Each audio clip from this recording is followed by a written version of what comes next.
मेरी कहानी का नाम है टूटा घड़ा। बहुत समय पहले की बात है। एक गांव में एक किसान रहता था। वो रोज नदी पर जल भरने दो घड़ों को लेकर जाया करता था।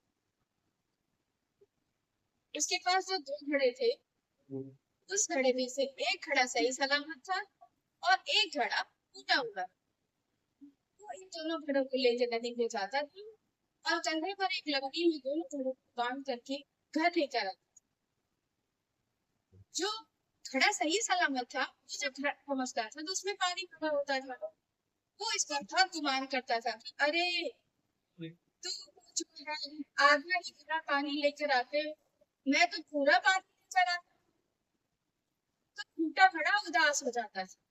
ये सही बात है, मेरे मालिक की पूरी मेहनत बर्बाद हो जाती है। मैं जब घर पहुंचता हूँ तो मेरे अंदर सिर्फ और सिर्फ आधा ही पानी रहता है। ये सोचकर तो बहुत मायूस हो जाता था। और एक दिन इस तरह की बातें वो सलामत दुनिया उससे बातें कहता था कि मैं तो बहुत अच्छा हूँ, मैं तो सारा पानी लेकर आता हूँ, तुम तो कुछ भी नहीं ला पाते हो। तुम तो ये सारी बातों को एक दिन किसान ने सुन लिया। तो उसके बाद टूटे घड़े से उसने पूछा कि तुम इतने मायूस क्यों।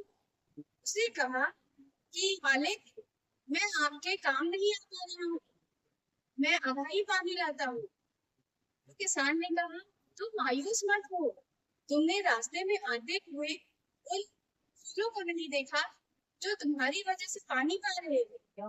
मैंने तुम्हारे जो टूटा हुआ छेद है उसको मैं फूलों में पानी गिराता हुआ आता हूँ, जिससे तुम्हारा पानी दिया हुआ तो मुझे उसे बेचकर मुझे पैसे मिलते हैं।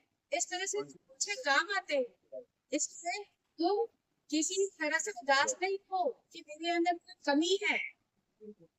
इस तरह से उसने किसान ने टूटे घड़े को समझाया कि तुम्हारे अंदर कोई कमी नहीं है, तुम बहुत अच्छे हो। इस कहानी से हमें ये सीख मिलती है कि जो जैसा है हमें उसे वैसा ही स्वीकार करना चाहिए। हमें अपनी कमियों पर ध्यान न देकर उन कमियों को अपनी अच्छाइयों को बढ़ाने में ध्यान देना चाहिए। धन्यवाद।